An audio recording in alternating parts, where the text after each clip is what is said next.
dibacakan selesai ya.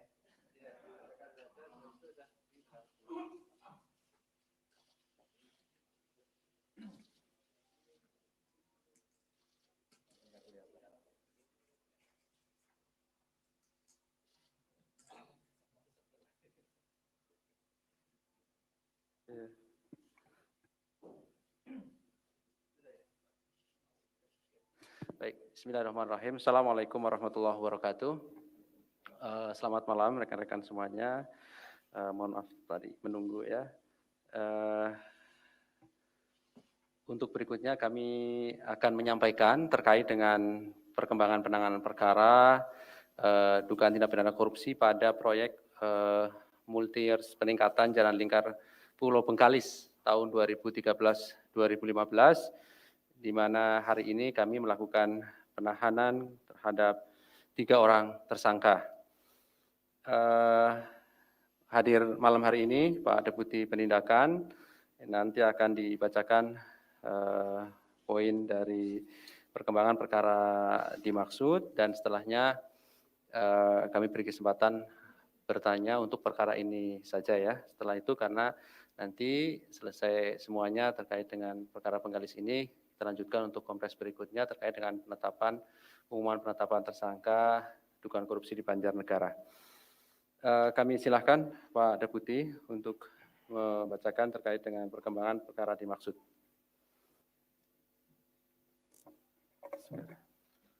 Assalamualaikum warahmatullahi wabarakatuh. Selamat malam, salam sejahtera untuk kita semua. Yang saya hormati rekan-rekan media, malam ini yang kedua kita konferensi pers tentang penahanan tersangka. Baik, akan saya sampaikan.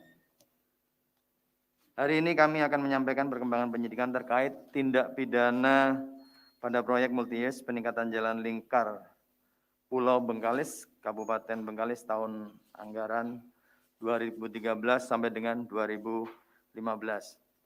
KPK sebelumnya telah menetapkan 10 orang tersangka, yaitu MN, PPK, TAK, PPK, IKS, PS, DH, FT, MN,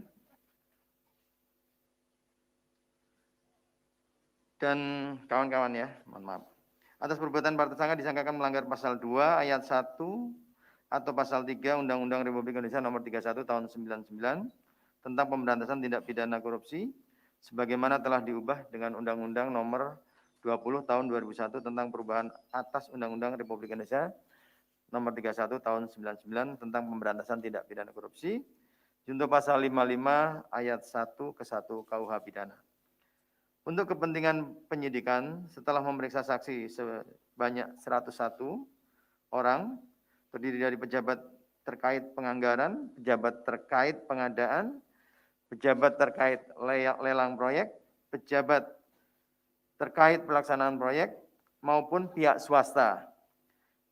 Dilakukan upaya paksa terhadap penahanan untuk 20 hari pertama terhitung mulai 3 September 2021 sampai dengan 22 September 2021 sebagai berikut.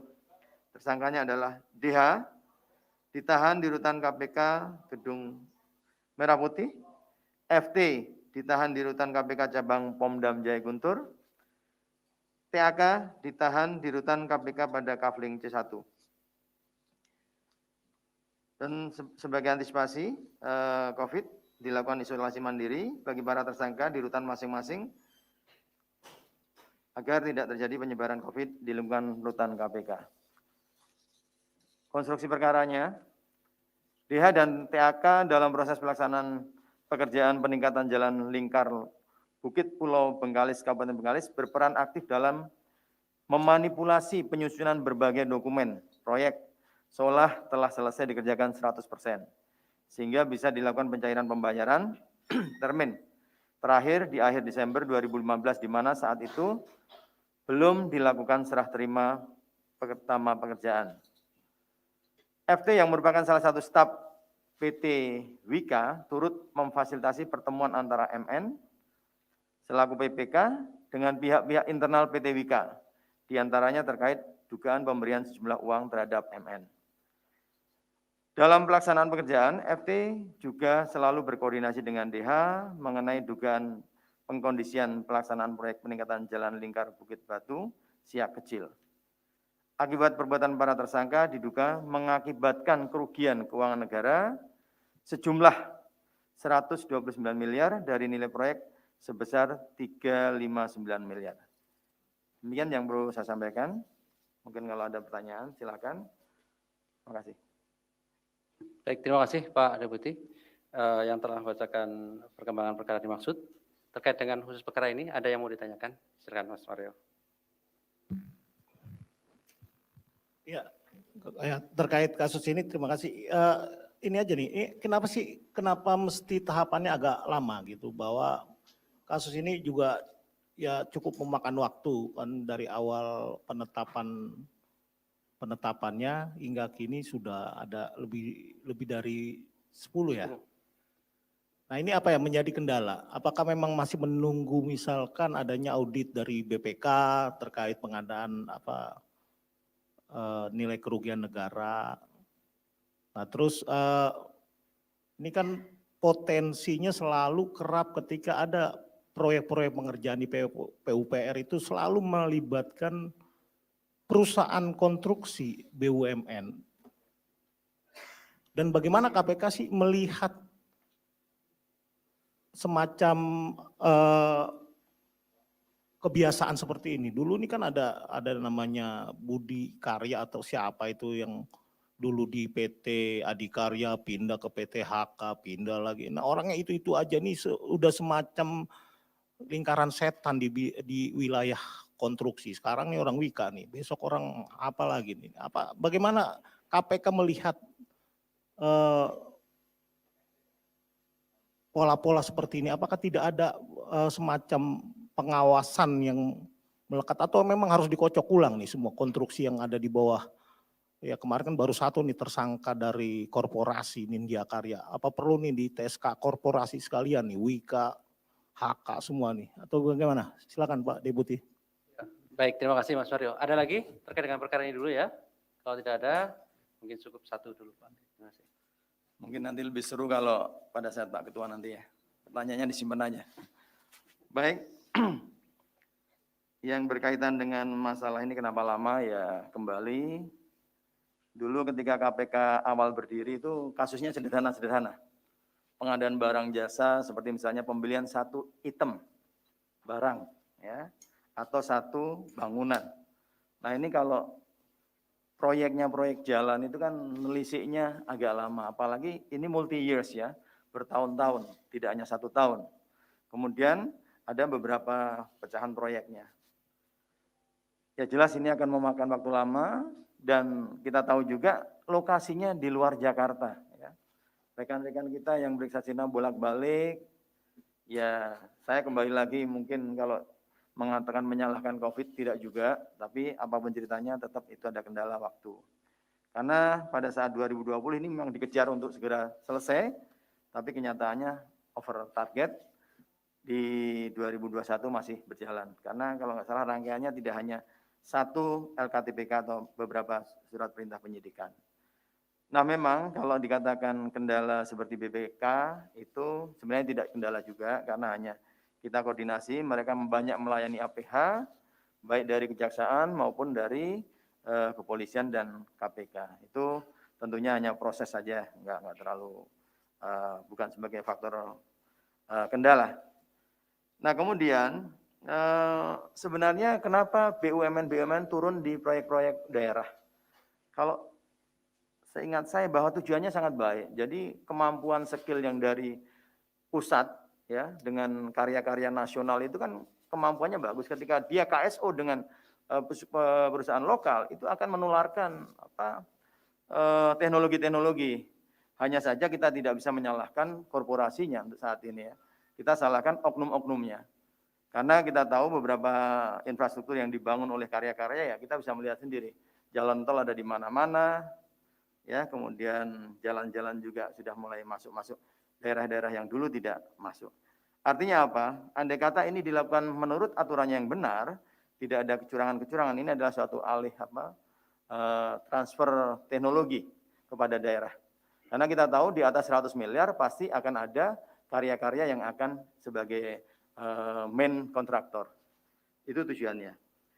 Nah, kalau memungkinkan ini, ya sebenarnya dengan adanya Waskita Karya kemarin kita ungkap, dan di sini ada Wijaya Karya, tentunya bagi rekan-rekan direksi, karya-karya lain ini menjadi proses pembelajaran, agar jangan sampai terulang dan perlu pengawasan terhadap para manajer-manajer yang bekerja di daerah-daerah tertentu sebagai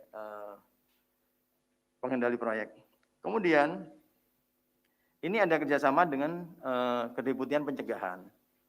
Kami kalau selesai dalam kasus-kasus ini, kami bikinkan resumenya atau kronologis rangkaian ceritanya. Kemudian dikasihkan kepada pencegahan, dievaluasi dan dianalisa. Faktor-faktor apa penyebab terjadinya kecurangan-kecurangan ini? Kalau ini memang sudah menjadi pola, ya kita akan sampaikan kepada Menteri PU. Ini begini. Cara mencegahnya, ya mungkin adanya peraturan-peraturan yang lebih diperketat. Mungkin seperti itu, karena ini memang dalam proyek bersama antara penindakan dengan pencegahan itu di situ. Nanti diberikan kajian-kajian, diberikan masukan-masukan, rentan celah-celah terjadinya penyimpangan di mana akan disampaikan oleh Kedeputian Pencegahan. Kami hanya memfeeding beberapa kasus dengan resume-resume yang telah selesai dilaksanakan. Mungkin itu, Mas Mario. Oke, cukup ya Mas Mario ya. Jadi izin menambahkan sedikit Pak. Jadi terkait dengan proyek peningkatan jalan di Bengkalis ini, sebagaimana pernah kami sampaikan, ini kan ada 4 proyek ya, yaitu lingkar Bukit Batu Siak kecil, kemudian lingkar Pulau Bengkalis ya, yang ini tadi kami sampaikan, kemudian jalan lingkar Barat Duri dan jalan lingkar Timur. Memang beberapa pihak yang ditetapkan sebagai tersangka kan memang ada beberapa yang terkait dengan proyek-proyek yang lain. Nah, jumlah total keseluruhannya itu kan 475 miliar kurang lebih kerugian keuangan negara, sehingga kami juga menyelesaikan perkaranya ini per kasus atau per proyek begitu ya. Kemarin kan yang terakhir ada sekarang sudah proses persidangan ya, tersangka, kemudian itu yang Siak kecil. Nah, kita tingkatkan lagi perkara ini, kemudian kami tahan untuk yang lingkar Pulau Bengkalis begitu ya. Gitu ya Mas Mario ya. Jadi bukan berarti kemudian langsung keseluruhan, memang kita supaya lebih jelas penanganan perkaranya ya, dan persidangannya pun juga nanti mengikuti perkara yang sudah selesai dan nanti dilanjutkan oleh perkara yang lain gitu. Itu ya Mas Mario ya. Iya. Perkara ini kalau dilihat kami banyak ini yang proyeknya. Tidak satu. Iya, 4 proyek tadi itu. Apakah ini berhenti setelah di 3 tersangka ini atau masih dimungkinkan dibuka pengurangan? Kami misalkan dulu kemarin sempat diperiksa tuh Iya.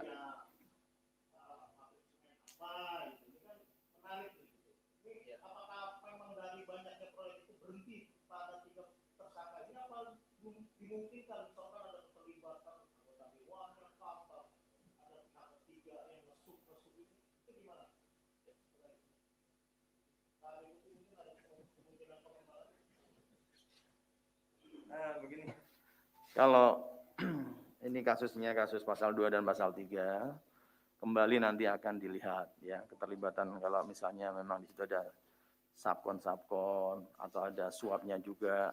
Ya, tapi kalau suap kalau sudah lama biasanya suap itu paling update kalau dengan OTT. Kalau dengan kayak gini, kecuali ada transferan, pembuktian ada mungkin dokumen-dokumen bisa berbicara seperti itu, ya tetap akan kami lakukan pengembangan. Ya. Artinya kembali kita tetap pada ketercukupan alat bukti. Ya. Kita tidak bisa memang kelihatannya wah gambaran ini yang melibatkan ini, tapi kenyataannya setelah didalami ya seperti ini kondisinya ya. Ya mudah-mudahan aja, yang penting ini selesai dulu semuanya. Kalau ada pihak-pihak lain yang terlibat, seperti misalnya pemenang PTX tapi yang melaksanakan ternyata subkon, ini juga nggak betul juga kalau memang ada seperti itu. Nanti kita lihat bagaimana hasil penyelidikan dan penyidikan yang sudah dilaksanakan. Terima kasih. Oke, terima kasih ya Mas Mario. Terima kasih rekan-rekan semuanya. Kita selesai, nanti setelah ini dilanjutkan kalau sudah selesai. Baik, terima kasih Pak Deputi dan rekan-rekan semuanya. Assalamualaikum warahmatullahi wabarakatuh.